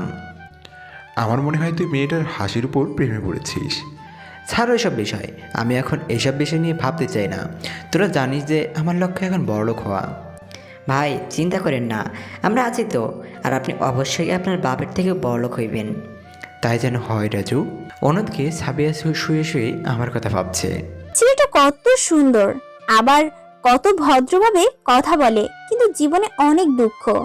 এভাবেই সপ্তাহ চলে গেল। আমি আমার ট্যাক্সি নিয়ে ব্যস্ত থাকি সারাদিন, আর রাতে সাবিয়ার সাথে ফোনে কথা বলি। আমি ধীরে ধীরে সাবিয়ার প্রতি দুর্বল হয়ে যাচ্ছি, এটা বুঝতে পেরেছি। একদিন সকালে আমি একজন প্যাসেঞ্জারকে নিয়ে একটি ভার্সিটিতে দিকে আসলাম। আমি আমার ভাড়া নিয়ে যেই ট্যাক্সি নিয়ে চলে যাব, ঠিক তখনই দেখলাম সাবিয়া আর ওর বান্ধবীরা ভার্সিটির গেটের সামনে দাঁড়িয়ে আছে। আর সাবিয়াকে দেখে মনে হচ্ছে অনেক দুঃখী, আর মনে হচ্ছে অনেক কান্না করেছে। আমি কি যাবো একবার সাবিয়ার কাছে? কিন্তু আমি গেলে যদি সে অপমানিত বোধ করে, কারণ সেখানে সবাই দামি ব্র্যান্ডের জামা কাপড় পরে আছে, আর আজকে আমি লোকাল ড্রেসে স্টাইলিশ লুকে এসেছি। কথাটি মনে মনে বললাম। আসলে আমার সব ব্র্যান্ডের জামা কাপড় আমি রেখে দিয়েছি, কারণ আমার ব্র্যান্ডের জামা কাপড় দেখে আমাকে কেউ ট্যাক্সি চালক মনে করে না। আর লোকাল ব্র্যান্ডের জামা কাপড়ই আমি স্টাইলিশ করে দিয়েছি। আমি লন্ডনে থাকতে ফ্যাশন হাউসে 2 মাসের কোর্স করেছি। আসলে আপু জানে না যে আমি লন্ডনে থাকতে অনেক ধরনের বিজনেসের কোর্স করেছি। আমি ট্যাক্সি থেকে নেমে সাবিয়ার কাছে গেলাম। সাবিয়া, তোমার কি কিছু হয়েছে? আমার কথা শুনে সাবিয়া আর ওর বান্ধবীরা আমার দিকে তাকালো। সাবিহা, তুই কি এই খ্যাতটাকে চিনিস নাকি? কিয়া, তুই চুপ থাক। আলমগীর ভাই আসলে সেই দিন সাবিয়া বলেছিল যে সে লন্ডনের ক্যামব্রিজ ইউনিভার্সিটিতে চান্স পাওয়ার জন্য এক্সাম দিয়েছে। আজ রেজাল্ট দিয়েছে, কিন্তু সাবিয়া চান্স পায়নি। এরা তো সত্যি অনেক দুঃখের ব্যাপার। শুধু তাই নয়, আর না, কিছুই হয়নি আলমগীর। এ আগে বলতে দাও সাবিয়া। আজকে ভার্সিটিতে অ্যাডমিশন নিতে এসেছিল, কিন্তু ভার্সিটির কিছু সিনিয়ররা সাবিয়ার সাথে খারাপ ব্যবহার করেছে, খারাপ খারাপ কথা বলেছে, শরীরের বিভিন্ন জায়গায় টাচ করতে চেয়েছে। আমি তাকিয়ে দেখি সাবিয়া কান্না করছে। সিনিয়রেরা কি এখনো ভিতরে আছে? সাবিয়া, আসো আমার সাথে। কিন্তু কোথায়? আমি সাবিয়ার প্রশ্নের উত্তর না দিয়ে সাবিয়াকে হাত ধরে টেনে টেনে ভার্সিটির ভিতরে নিয়ে গেলাম। আমাদের পিছনে পিছনে ইয়ে আর বাকি সবাই আসলো। সাবিয়া, কোন ছেলেগুলো? আলমগীর, ছেড়ে দাও, ওরা অনেকজন আছে। ভাইয়া, সাবিয়া বলবে না, আমি বলেছি। তুমি শুধু বলো কোন ছেলেগুলো তোমাকে বিরক্ত করেছে। তারপর হিয়া ছেলেগুলোকে আঙ্গুল দিয়ে দেখিয়ে দিল। আমি সাবিয়াকে হাত ধরে তাদের কাছে নিয়ে গেলাম। মোট 7 জন আছে সেখানে, সবাই গুন্ডা টাইপের। এই যে শুনছেন ভাই সব? কে রে তুই? আরে তুই সেই মামনিটা না? আবার এসেছো? আরে রকি, মেয়েটার মনে হয় আমাদের কাছে মজা নেওয়ার জন্য এসেছে। গতবার মনে হয় আমাদের টাচ অনেক ভালো লেগেছে। তুই ঠিকই বলেছিস। ওয়েট মাউনি, আমি আবার টাচ করছি। রকি যেই সাবিয়ার পেটে টাচ করবে সেই সময় আমি রকির হাত ধরে মস্কে দিলাম। রকি ব্যথায় চিৎকার দিয়ে উঠল। তারপর আমি রকির মুখে একটা ঘুষি দিলাম আর তার নাক থেকে অবিরাম রক্ত পড়তে লাগলো। তারপর বাকি 6 জন আমাকে ঘিরে ফেলল। আমি এগিয়ে এগিয়ে সবাইকে মারতে লাগলাম। একজনের 2 পায়ের মাঝখানে একটা কিক মারলাম আর সে মরণ চিৎকার দিয়ে উঠল। আরেকজনের পেটে ঘুষি দেওয়ার সাথে সাথে সে তার মুখ থেকে রক্ত বের হলো। আরও বাকি 5 জনকে একইভাবে মাটিতে শুয়ে দিলাম। সবাই আমাদের মারামারি দেখে আমাদের ঘিরে ফেলেছে। ছাবিয়া আর ওর বান্ধবীরা আমার ভাইয়ের দিকে চমকে গেছে, কারণ আমি একেবারে প্রফেশনালভাবে ওদের হারিয়েছি। তারা তো আর জানে না যে আমি লন্ডনে থাকতে মার্শাল আর্ট, কুংফু আর নিনজা ফাইট সব কিছু ট্রেনিং নিয়েছি। এই ভার্সিটি এই এলাকার সবচেয়ে নামি দামি একটা ভার্সিটি। সব ভার্সিটিতে র্যাগিং হয়, কিন্তু কোনো ভার্সিটি কারো অধিকার নেই কোনো মেয়ের সম্মানহানি করার। সবাই এখানে পড়তে আসে, কোনো মেয়ের স্ত্রীণতা হাসি করার জন্য আসে না। এটাই কি আপনাদের এডুকেশন সিস্টেম? অনেক জোরে জোরে বললাম যাতে সবাই শুনতে পারে। সবাই আমার কথা শুনে মাথা নিচু করে আছে। আমি আর কিছু না বলেই সেখান থেকে বেরিয়ে আসলাম। আমি যেই ট্যাক্সিতে উঠতে যাব ঠিক তখনই ছাবি আমার দিকে দৌড়াতে দৌড়াতে আসলো। তোমাকে ধন্যবাদ আমাকে সাহায্য করার জন্য। এটা তোমার কর্তব্য ছিল। আমাকে তুমি এই নিয়ে 2বার সাহায্য করছো। 2বারই আমাকে কেউ সাহায্য করেনি। তোমাকে ধন্যবাদ দিয়ে ছোট করব না আমি, কিন্তু আমি তোমাকে ডিনারের ইনভাইট করতে চাই। এখন মহা বিপদে পড়লাম। এভাবে তো আমি কখনো কাজে মনোযোগ দিতে পারবো না। কথাটি মনে মনে বললাম। কি হলো বলো? আসলে আমার সময় নেই, নিচু স্বরে কথাটি বললাম। সময় নেই বললে তো হবে না। আচ্ছা তুমি বলো তোমার কখন সময় হবে? আমি কিছুক্ষণ চুপ করে থেকে কিছু একটা ভাবলাম। তারপর সাবিয়াকে উত্তর দিলাম, আজকে তো ক্রিসমাস, তুমি একটা কাজ করো, তুমি আমার গ্যারেজে আসবে রাত 8টার দিকে। গ্যারেজে কেন? দেখো আমার সময় নেই তোমার জায়গায় যাওয়ার জন্য, কিন্তু আমি যে জায়গায় থাকি সেই জায়গায় তোমার সাথে ডিনার করব। কথা হলো ডিনার করার, এখন কেউ খাওয়াবে সেটা কোনো ব্যাপার না। এটা কিন্তু ঠিক না। আমি তোমাকে খাওয়াবো, ঠিক আছে, অন্য সময় খাওয়াবো, কিন্তু তুমি গ্যারেজে থাকো কেন? আসলে আমি গ্যারেজে থাকি, মানে আমার বন্ধুর গ্যারেজ, আর আমার পরিবার গ্রামে থাকে। তোমার টেনশন নেওয়ার দরকার নেই, কারণ গ্যারেজে আমার প্রাণপ্রিয় বন্ধু রাহুল আর আমার ছোটো ভাইয়ের মতো রাজু থাকে। গ্যারেজ আমাদের কাছে কোনো 5 স্টার হোটেলের চেয়ে কম না, সেখানে গেলেই দেখতে পারবে। ওকে, আজকে দেখা হবে, বাই। কোথায় যাবে বলো, আমি ড্রপ করে দেই। আসলে আমি গাড়ি নিয়ে এসেছি। তোমার গাড়ি থাকতে তুমি সেদিন রাতে ট্যাক্সি বুক কেন করলে? আসলে আমি বন্ধুদের সাথে গেলে গাড়ি নেই না, কারণ ড্রাইভার আব্বুকে সব বলে দেয়। কিন্তু সেই দিন রাতের ঘটনার পর আব্বুর অর্ডার আছে, আমি যে কোনো জায়গায় যাই না কেন গাড়ি নিয়ে যেতে হবে। ঠিক আছে, রাতে দেখা হবে। Okay bye. আমি ট্যাক্সি নিয়ে চলে গেলাম। ছাবিয়া যেই না ওর গাড়ির দিকে যাবে ঠিক তখনই তার সামনে একটা গাড়ি থামলো। গাড়ি থেকে নেমে এলো এই দেশের টপ বিজনেসম্যানদের মধ্যে একজন, সেলিম হোসেন। হ্যাঁ, আমার আব্বু নামলো গাড়ি থেকে। আসলে আমি আর ছাবিয়া যখন রাস্তায় কথা বলছিলাম তখন আব্বু আমাদের রেখেছিল, কিন্তু এত দূর থেকে আমাদের কথা শোনা যাচ্ছিল না। তাই আমি যাওয়ার পর আব্বু ছাবিয়ার কাছে আসলো। তুমি রফিকের মেয়ে না? আঙ্কেল, আর আপনি নিশ্চয়ই আমার আব্বুর সবচেয়ে প্রিয় বন্ধু সেলিম হোসেন। আমি আপনার সম্পর্কে ম্যাগাজিন থেকে জেনেছি। তুমি তো দেখি অনেক কিছু জানো। তা তোমার সাথে ওই ছেলেটা কে ছিল? ছাবিয়া এখন কি বলবে সে জানে না। আঙ্কেল, আব্বুকে প্লিজ কিছু জানাবেন না। তার নাম আলমগীর, সে আমার বয়ফ্রেন্ড। আসলে সে একজন ট্যাক্সি চালক, তাই আব্বুকে আমাদের রিলেশনের ব্যাপারে কিছু বলিনি। কি ট্যাক্সি চালক? আঙ্কেল, আমি জানি আপনি হয়তো ভাবছেন যে আমার মতো বড় লোকের মেয়ে কিভাবে একজন ট্যাক্সি চালককে ভালোবাসে, কিন্তু আঙ্কেল ভালোবাসা তো আর টাকা দেখে হয় না। আচ্ছা যাও। তারপর ছাবিয়া চলে গেল। আর আব্বু ভাবছে যে আমি একজন ট্যাক্সি চালক কীভাবে হলাম। এখন আব্বুর নিজেরই খারাপ লাগছে। আর অন্যদিকে ছাবিয়া তার গাড়িতে বসে ভাবছে যে সে কি বলল একটু আগে। সে কোনো কিছু না ভেবে উল্টাপাল্টা বলল, তবে তার ভালোই লাগছে আমার ব্যাপারে এইসব বলে। সন্ধ্যার মধ্যে আমি, রাহুল আর রাজু মিলে গ্যাসটাকে পরিষ্কার করে নিলাম আর পুরো গ্যাসটা বেলুন আর ফেস্টিভা টুলস দিয়ে সাজিয়ে দিলাম। আর যাই হোক, একটা মেয়ে আসবে, নোংরা পরিবেশে তো আর ক্রিসমাস পালন করতে পারবো না। তবে ক্রিসমাস যতই খ্রিস্টানদের অনুষ্ঠান হোক না কেন, আনন্দ সবাই করতে পারে। রাত 8টার দিকে ছাবিয়ার গাড়ি গ্যারেজের ভিতরে গিয়ে থামলো। আজকে ছাবিয়াকে দেখে আমি পুরো ফিদা, কারণ সে একটা সাদা লেহেঙ্গা সাথে ম্যাচিং চুড়ি। কী যে সুন্দর লাগছে বলে বোঝানো সম্ভব না। মনে হচ্ছে একটা সাদা পরি গাড়ি থেকে নেমে আমার দিকে হেঁটে আসছে। আমি যেন এক ঘরের মধ্যে আছি। আমার ঘোর কাটলো ছাবিয়ার ধাক্কাতে। কি হলো, এভাবে কি দেখছিলে? কই কিছু না। তা আজকে আমাকে কেমন দেখাচ্ছে বললে না তো? মনে হচ্ছে একটা সাদা পরি আমার কাছে এসেছে। কি যে বলো না, আমার লজ্জা লাগে না বুঝি? আর লজ্জা পেতে হবে না, এখন ভিতরে আসো। চলো, কিন্তু 1 মিনিট দাঁড়াও। তারপর ছাবিয়া ওর গাড়িটাকে ফেরত পাঠিয়ে দিল ড্রাইভারকে দিয়ে। গাড়ি পাঠিয়ে দিলে কেন? আজকে আমাকে তুমি বাসায় পৌঁছে দিবে। কিন্তু তোমার বাবা যদি রাগ করে? ড্যাড কিছুই বলবে না। আমি বলে এসেছি যে আমি আমার এমন এক বিশেষ ফ্রেন্ডের সাথে ক্রিসমাস সেলিব্রেট করতে যাচ্ছি যার কাছে আমি ফুল সেফ। এত বিশ্বাস করো আমায়? আবার জিগায়। তারপর আমি ছাবিয়াকে রাহুল আর রাজুর সাথে পরিচয় করিয়ে দিলাম। সবাই অনেক আনন্দ করলাম। আমরা সবাই একসাথে ডিনার করলাম। তারপর রাত 12টা বাজতেই কেক কাটলাম, হালকা ড্রিঙ্কসও করেছি। আজকে সত্যি অনেক মজা করলাম। রাজু আর রাহুল ঘুমাতে চলে গেছে। ছাবি আমার রুমে এসেছে। অনেক তো রাত হলো, চলো তোমাকে বাসায় দিয়ে আসি। কেন আজকে রাতে তোমার সাথে থাকি? ও ছাবিয়া, আমি এত বোকা নই। কেউ 1 গ্লাস বিয়ার খেয়ে এত মাতাল হয় না, আমি জানি। জানোই যখন, তাহলে আমার প্রশ্নের একটা উত্তর দিবে। কি প্রশ্ন? তুমি কি আমাকে ভালোবাসো? এটা আবার কেমন প্রশ্ন? অনেক রাত হয়ে গেছে, চলো বাসায় দিয়ে আসি। আমি আমার প্রশ্নের উত্তর না পাওয়া পর্যন্ত কোথাও যাব না। এত জেদ তোমার? ঠিক আছে, তাহলে শোনো। I love you ever and ever. I love you so much. Will you be my dream girl for life long? Yes. বলেই সাবি আমাকে জড়িয়ে ধরলো। হয়েছে, এবার ছাড়ো, বাসায় যেতে হবে। চলো। তারপর আমি ছাবিয়াকে নিয়ে আমার ট্যাক্সি করে তার বাসার নিচে নিয়ে আসলাম। আমরা চলে এসেছি, নামো এবার।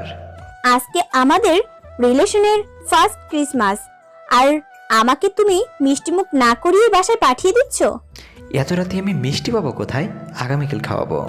আমি আজই খাবো। আর মিষ্টি তো তোমার কাছেই আছে। আমার কাছে কোথায় মিষ্টি আছে? তারপর ছাবিয়া ও ঠোঁট দিয়ে ইশারা করলো। ওরে, এত চালাক তুমি! এতদিন তো জানতাম না। এই ডায়লগ শুধু ছেলেরা বলে, কিন্তু তুমি তা প্রমাণ করে দিলে। আমাকে আর কিছু বলতে না দিয়ে ছাবিয়া তার ঠোঁট দিয়ে আমার ঠোঁট জোড়া বন্ধ করে দিল। এভাবেই কতক্ষণ ছিলাম বলতে পারবো না। ছাবিয়া আমাকে ছেড়ে দেওয়ার পর দুজনেই হাঁপাচ্ছি। মিষ্টি খাওয়া হয়েছে?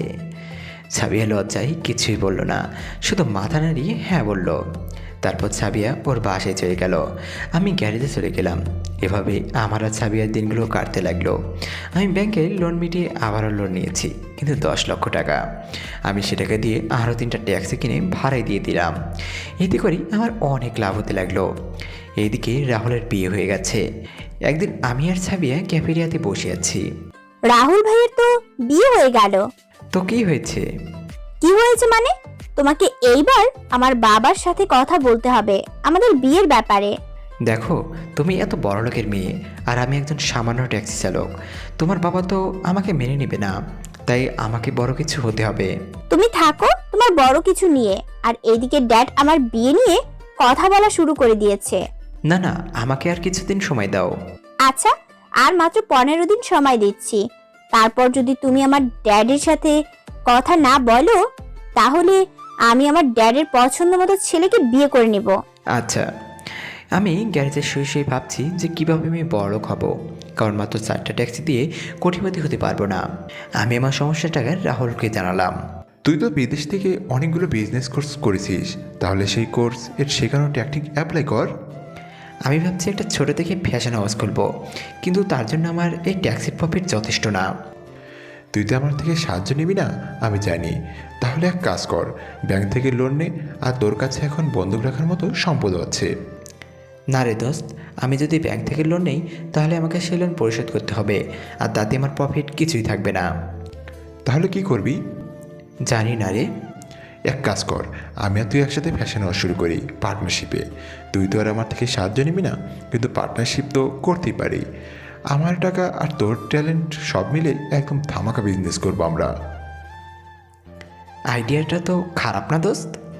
তারপর আমি আর রাহুল মিলে একটা ফ্যাশন হাউস শুরু করি। আমি আমার যে একটা ট্যাক্সি চালাতাম সেটাও আমি ভাড়াই দিয়ে দিয়েছি। এখন আমি আমার পুরো মনোযোগ আমার নতুন বিজনেসে লাগাবো। আমার জ্ঞান আর বিদেশ থেকে গ্র্যাজুয়েশনের সার্টিফিকেট এই বিজনেসকে সাকসেসফুল করতে অনেক সাহায্য করেছে। এই ব্যবসায়ে রাহুলের অবদান অনেকাংশে কম নয়। আমি সাবিয়ার বাবার সাথে দেখা করি, আর তার কাছে সাবিয়ার পড়ালেখার শেষ হওয়া পর্যন্ত সময় নেই, আর তিনি আমাকে মেনেও নেয়। এভাবে 2 বছর চলে গেল। এখন আমি আগের থেকে বড়লোক হয়ে গেছি। আমার এখন প্রায় 500টার মতো ট্যাক্সি আছে। আমি আমার টাকা আর ট্যালেন্টকে ঠিকঠাক ইনভেস্ট করতে পেরেছি বলেই আজ আমি এত দূরে। লন্ডনে থেকে আমি যেসব বিজনেস কোর্স করেছি সেগুলো অ্যাপ্লাই করেছি। আমি আর ব্যাংক থেকে লোন নিয়ে অনেকগুলো বিজনেস স্টার্ট করেছি, আর রাহুলের গ্যারেজটাকে শহরের সবচেয়ে বড় গ্যারেজে পরিণত করেছি। এখন এখানে অনেক লোক আছে, তাই রাজুকে আমার ট্যাক্সি কোম্পানির ম্যানেজার বানিয়ে দিয়েছি। সময়ের সাথে টেক্কা দিতে দিতে এখন আমি দেশের সবচেয়ে বড় ট্যাক্সি কোম্পানির মালিক। আর আমার ফ্যাশন হাউস আমার বোন রিয়ার নামে, যেটা দেশের অন্যতম জনপ্রিয় ফ্যাশন হাউস। দেশের তরুণদের দিক দিয়ে আমি সবার উপরে। আমি এখন দেশের টপ বিজনেসম্যানদের মধ্যে একজন। আগামীকাল আমাকে অ্যাওয়ার্ড দেওয়া হবে বিজনেসম্যান অফ দ্য ইয়ার হিসাবে। কারণ 2 বছর আগে মোটামুটি ধনী থাকলেও গত 1 বছরে সবথেকে বেশি টাকা আমি ইনকাম করেছি। অনুষ্ঠানে ছাবিয়া, তার বান্ধবীরা আর ওর বাবাও থাকবে। আমার পক্ষ থেকে রাহুল, ওর বউ মিম, আরও ওদের 1 বছরের ছেলের রূপকথা যাবে। রাজু যাবে আমার সাথে। শুনেছি দেশের টপ বিজনেসম্যানদের মধ্যেই একজন আমাকে অ্যাওয়ার্ড দিবে। পরের দিন আমরা সবাই অনুষ্ঠানে চলে গেলাম। আমি আজ অনেকটাই খুশি, কারণ আজ আমি আমার চ্যালেঞ্জ কমপ্লিট করতে পেরেছি। আমার আজকের অ্যাওয়ার্ড শো পুরো দেশে লাইভ দেখানো হবে, তাই আমার আব্বুও দেখবে যে তার ছেলে নিজে কিছু একটা করতে পেরেছে। আমার BMW গাড়ি নিয়ে চলে গেলাম অ্যাওয়ার্ড শোর গেস্ট রুমে। একটু পর অ্যাওয়ার্ড শো শুরু হবে। এমন সময় দরজায় কেউ একজন ঠকঠক করলো, কামিন। তারপর ছাবি আসলো। আমার বাবুটা আজকে এত খুশি কেন? খুশি থাকবো না? আজকে আমি অনেক খুশি। তুমি লাইফে এত বড় একটা অ্যাওয়ার্ড পাবে। আজকেই তুমি আমার আব্বুর সাথে আমাদের বিয়ের কথা বলবে। আর গত 2 বছরে আমি যতবার তোমার বাবা মায়ের কথা জিজ্ঞেস করেছি ততবার তুমি কথাটা এড়িয়ে চলেছো। আজকে কিন্তু আমি কোনো কথা শুনবো না। বলো আমাকে, তুমি কবে তোমার ফ্যামিলির সাথে আমার দেখা করিয়ে দিবে? সম্ভবত আজকে অথবা আগামীকাল। আর তোমার বাবার সাথে আমার কথা বলবো, সমস্যা নাই। সত্যি? সাবি আমাকে জড়িয়ে ধরলো। ঠিক আছে, এখন ছাড়ো, এখনই অ্যাওয়ার্ড শো শুরু হবে। না, আমি আমার হবু বরকে জড়িয়ে ধরেছি, তাতে আমি কারো কথা শুনবো না। বোঝার চেষ্টা করো। ঠিক আছে, তাহলে মিষ্টি দাও। এখন আমি মিষ্টি কোথায় পাবো? তারপর ছাবিয়া আবারও ঠোঁট দিয়ে ইশারা করলো। আমি বুঝে গেলাম ছাবিয়া কী বোঝাতে চাচ্ছে। না না, একদম না, আমার বাবাটা এত দুষ্ট হয়েছে আমি কি জানতামই না। ছাবিয়া আমাকে সেই লিপ কিস করতে যাবে, ঠিক সেই সময় আমি সরে গেলাম। ছাবিয়া অনেক রেগে গেল। আমি দৌড়ে রুম থেকে চলে গেলাম। ছাবিয়া আমার পিছু পিছু দৌড়াচ্ছে। এক সময় আমি দৌড়াতে দৌড়াতে একজনের সাথে ধাক্কা খেলাম। আমি সামনে তাকিয়ে অবাক, কারণ আমার সামনে আমার ছোটো বোন রিয়া দাঁড়িয়ে আছে। রিয়া আমাকে দেখে জড়িয়ে ধরলো। এতদিনে সব রাগ অভিমান ওর চোখে আমি দেখতে পেলাম। ভাইয়া তুমি খুব পচা। এতদিন আমাদের কথা কি তোমার মনেও পড়েনি? কথা বলতে বলতে যেন কেঁদেই দিবে এমন অবস্থা। আরে আমার পাগলি বোনটা যে কেঁদেই দিবে। আমি আর মাত্র 1 দিন পর আবার তোর কাছে ফিরে যাব। রিয়া আমাকে ছেড়ে দিয়ে তারপর আবার বলা শুরু করলো। ভাইয়া তুমি কি সত্যি বলছো? হ্যাঁ রে, আমি তো রিয়ার সাথে কথা বলতে বলতে এতক্ষণ খেয়ালই করি নাই যে ছাবি আমার পিছনে দাঁড়িয়ে আছে। সে আমাদের কথা শুনতে পারেনি। এখানে হচ্ছেটা কি? আমি আর রিয়া ছাবিয়ার দিকে তাকালাম। ছাবিয়ার চোখ দিয়ে মনে হচ্ছে আগুন বেরোচ্ছে। আমি বুঝে গেলাম ছাবি আমাকে আর রিয়াকে দেখে অন্য কিছু ভাবছে। তাই তার ভুল ভাঙানোর জন্য বললাম, রিয়া, এ হলো তোর হবু ভাবি ছাবিয়া, আর ছাবিয়া এ হলো আমার আদরের ছোটো বোন রিয়া। ছাবিয়া এবার তার ভুল বুঝতে পেরেছে। রিয়া তো ছাবিয়াকে পেয়ে আমাকে মনে হয় ভুলেই গেছে। রিয়া, তুই এখানে কি করছোস? আর আব্বু আম্মু কোথায়? আব্বু আম্মু এখানে আছেন। আর তুমি এখানে কি করো? এই জায়গায় তো আজকের দেশের ইয়াং জেনারেশনের আইডল টপ বিজনেসম্যানকে অ্যাওয়ার্ড দেওয়া হবে। সেই বিজনেসম্যান আর কেউ নয়, তোমার ভাইয়া। সত্যি ভাইয়া? হুম। তার মানে তুমি চ্যালেঞ্জ জিতে গেছো? হুররে! কিসের চ্যালেঞ্জ? পরে বলবো, আজকে সব জানতে পারবে। রিয়া, আব্বু আম্মু এখানে কি করছে? না মানে আমি বলবো না, আজকে তোমার জন্য সারপ্রাইজ আছে। যাবে কি সারপ্রাইজ? এমন সময় মাইকে অ্যানাউন্সমেন্ট করা শুরু হয়ে গেছে।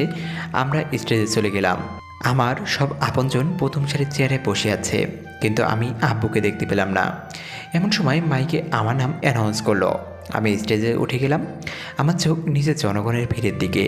আম্মু আমাকে দেখে অনেক অবাক হয়েছে। রিয়া আম্মুকেই সব বলল আর ছাবিয়ার সাথে পরিচয় করিয়ে দিচ্ছে। আমি স্টেজের সামনে দিয়ে তাকিয়ে অনেক বড় শখ খেলাম, কারণ আমার সামনে আমার আব্বু দাঁড়িয়ে আছে অ্যাওয়ার্ড নিয়ে। আব্বুর মুখেও আশ্চর্যবোধক চাউনি দেখতে পাচ্ছি। আব্বু যে মেয়েকে আশা করেনি এটা আব্বুর চোখ মুখ দেখেই বোঝা যাচ্ছে। মাইকে আবার অ্যানাউন্স করলো, দেশের ইয়াং জেনারেশনের আইকন আলমগীর হোসেনকে আজ টপ বিজনেসম্যান অব দ্য ইয়ারের অ্যাওয়ার্ড দিবে দেশের সেরা বিজনেসম্যানদের মধ্যে অন্যতম বিজনেসম্যান সেলিম হোসেন। আব্বুর হাতে অ্যাওয়ার্ড আছে, কিন্তু আব্বুকে আমাকে অ্যাওয়ার্ড না দিয়ে এই জায়গায় সবাইকে অবাক করে আমাকে জড়িয়ে ধরলো। এতদিনের সব রাগ অভিমান সব আজকে মুছে যাবে বলে আমি মনে করি। আব্বু আমাকে ছেড়ে দিয়ে আমাকে নিয়ে মাইকের কাছে গেল। আপনারা নিশ্চয়ই ভাবছেন যে আমার আর আলমগীরের মধ্যে কী সম্পর্ক আছে। আলমগীর আর কেউ নয়, আমার ছেলে। গত 2.5 বছর আগে আলমগীর লন্ডন ক্যাম্ব্রিজ ইউনিভার্সিটি থেকে গ্র্যাজুয়েশন করে দেশে আসার পর আমাকে বলেছিল যে সে নিজের দমে কিছু করতে চায়, আমার বিজনেস সে সামলাবে না। তখন আমি খুব রেগে গিয়েছিলাম, তাই আলমগীরকে ঘর থেকে বের করে দিয়েছিলাম। তখন আলমগীর আমাকে চ্যালেঞ্জ করেছিল যে আলমগীর নিজের যোগ্যতায় কিছু একটা হয়ে আমার সামনে এসে দাঁড়াবে। আজ আলমগীর তার কথা রাখতে পেরেছে। আজ 2.5 বছর পর সময়ের পরিবর্তনে আল্লাহ তাআলা আমার হাতে আলমগীরকে অ্যাওয়ার্ড দেওয়ার সৌভাগ্য করে দিয়েছে। আজ আমি চ্যালেঞ্জটি হেরে যাওয়ায় কোনো দুঃখ পাইনি, বরং আজ আমার চেয়ে খুশি কেউ হবে না, কারণ আমার ছেলে নিজের যোগ্যতায় নিজের একটা পরিচয় করে তুলেছে। আজ আমি গর্বিত আমার ছেলের জন্য। আব্বুর কথা শুনি আমার চোখ দিয়ে দুফোঁটা পানি গড়িয়ে পড়ল। এই পানি দুঃখের নয়, বরং আনন্দের। তারপর আব্বু আমাকে তার নিজের হাতে অ্যাওয়ার্ড দিল। অ্যাওয়ার্ড অনুষ্ঠান শেষ হওয়ার পর আমি আব্বু আমাকে ছাবিয়া আর তার বাবার সাথে পরিচয় করিয়ে দিলাম। কিন্তু আমি জানতাম না যে আমার আব্বু আর ছাবিয়ার আব্বু বেস্ট ফ্রেন্ড। 1 মাস পর আমার বিয়ে হয়ে গেল ছাবিয়ার সাথে। এখন আমি বাসর ঘরের সামনে দাঁড়িয়ে আছি, কিন্তু আমার ভিতরে ভয়ও কাজ করছে, কারণ সেদিন অ্যাওয়ার্ড ফাংশনের দিন ছাবি আমার উপর খুব রাগ করেছিল, কারণ আমি আমার আসল পরিচয় তার কাছে লুকিয়ে গিয়েছিলাম। আমি আমার সব ভয়কে এক সাইডে রেখে এক বুক সাহস নিয়ে আমার রুমে ঢুকলাম। দেখি ছাবিয়া বাঙালি বউয়ের মতো হাঁটু সমান ঘোমটা দিয়ে বসে আছে। আমার পায়ের শব্দ শুনে ছাবিয়া খাট থেকে নেমে আমার পায়ে হাত দিয়ে সালাম করলো। আমি কিছু বলার আগে ছাবিয়া বলা শুরু করলো, আগে অজু করে আসো, 2 রাকাত নফল নামাজ পড়বো। তারপর আমি অজু করে ছাবিয়ার সাথে 2 রাকাত নফল নামাজ আদায় করে নিলাম। এখন কিছু বলি? না, আগে আমার প্রশ্নের উত্তর দিবে তারপর। ঠিক আছে। তুমি আমাকে তোমার আসল পরিচয় দাওনি কেন? কারণ আমি চাইতাম না কেউ আমার পরিচয় জেনে আমাকে ভালোবাসুক। ওহ, তার মানে আমাকে কি সেই রকম মেয়ে বলে মনে হয়েছিল তোমার? এই না না, আমি সেটা বলতে চাইনি। এসব কথা ছাড়ো তো, আজকে আমাদের বাসর রাত। এইসব কথা বলে কি সময় কাটাবে কি না? এই ছাদে যাবে? আমি তোমাকে বলছি কি আর তুমি বলছো কি? আর এত রাতে ছাদে গিয়ে কি করবে যদি কেউ দেখে ফেলে? আরে কিছু হবে না, চলো তো। তারপর ছাবিয়ার সাথে চুপি চুপি ছাদে গিয়ে চলে গেলাম। সেখানে দোলনায় বসলাম। এই দোলনাটা আমার বোন বানিয়েছিল। চাঁদটা আজ অনেক আলো দিচ্ছে না? এরকম দৃশ্য আমি কখনো দেখিনি। এখন কি আমাকে একটু মিষ্টি দেবে? অনেকদিন মিষ্টি মুখ করিনি। ছাবিয়া কিছু না বলেই মাথা নেড়ে হেমদক ইশারা করলো। বাকিটুকু আর না জানাই মুই ভদ্র ভোলা। 5 বছর পর। ড্যাডি ড্যাডি মাম্মা না আমাকে খুব বকেছে। কি? তোমার মাম্মার এত বড় সাহস যে আমার প্রিন্সেসকে বকা দিচ্ছে? তোমার মাম্মাকে আমি বকুনি দিয়ে দেব। ঠিক আছে, আই লাভ ইউ ড্যাড। ওরে, আমার নামে বিচার দেওয়া হচ্ছে বুঝি? হ্যাঁ, তুমি আমাকে বকেছো না, তাই আমি ড্যাডির কাছে তোমার নামে বিচার দিয়েছি। এখন ড্যাডি তোমাকে বকবে। মাই প্রিন্সেস, তুমি একটা কাজ করো, তোমার ফ্রেন্ডদের সাথে খেলতে যাও, আর আমি তোমার আম্মুকে একটু বকা দিব। ওকে। তারপর ফারিয়া খেলতে চলে গেল। তুমি আমার প্রিন্সেসকে বকছো কেন? তুমি তোমার মেয়েকে মাথায় উঠিয়ে এত বিগড়ে দিয়েছো। তাই নাকি? ছাবিয়ার কোমর টেনে আমার কাছে নিয়ে আসলাম। এই এই কি করছো? কেন, আমার বউকে আদর করছি। না না, একদম না। ফারিয়া বলেছে তার একটা ফুটফুটে ভাই চাই, আর আমি এখন তাই করব। তাই বুঝি? কিন্তু এই প্রসেস করার আগে তোমার এই দর্শকদের বলে দাও এখান থেকে যেতে। কোনো শরম লজ্জা নাই, দেখছো সিন দেখার জন্য বসে আছে। ঠিক বলেছ। আমার প্রিয় ভিউয়ার্স, আপনারা চান আর আমি আমার বংশবৃদ্ধির কাজ করি? তারপর কি হলো আপনাদের জানতে হবে না। এভাবে মিলন হলো আরও একটি সম্পর্ক। হ্যালো ভিউয়ার্স, আমাদের গল্পটি আপনাদের কাছে কেমন লাগলো? আশা করছি মাঝখান থেকে শেষ অবধি খুবই ভালো লেগেছে। আসলে গল্পটিতে মূল ফোকাস করা হয়েছিল একজন বড়লোক কীভাবে তার নিজের চেষ্টায় একজন বড় কিছু হতে পারে, একজন বেকার মানুষ কীভাবে ইচ্ছে করলে দেশের টপ বিজনেসম্যানও হতে পারে।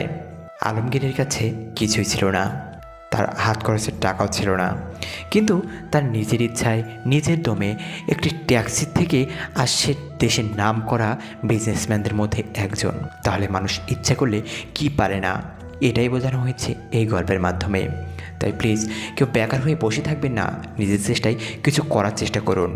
আজকের মতো এখানেই বিদায় নেব। বিদায় নেওয়ার আগে ছোট্ট একটি রিকোয়েস্ট, আমাদের চ্যানেলটি এখনও যারা সাবস্ক্রাইব করেননি তারা সাবস্ক্রাইব করে পাশে থাকা বেল বাটনটি অন করে রাখুন। আর আমাদের ভিডিওটি যদি ভালো লাগে তাহলে প্লিজ একটি লাইক দিন, শেয়ার করে বন্ধুদের দেখার সুযোগ করে দিন, কমেন্ট করে জানান আপনার মূল্যবান মন্তব্য। আর হ্যাঁ, সাবস্ক্রাইব করতে কিন্তু বলবেন না। ভালো থাকবেন, ভালো রাখবেন, এই কামনায় আজকের মতো বিদায় নিচ্ছি। ধন্যবাদ।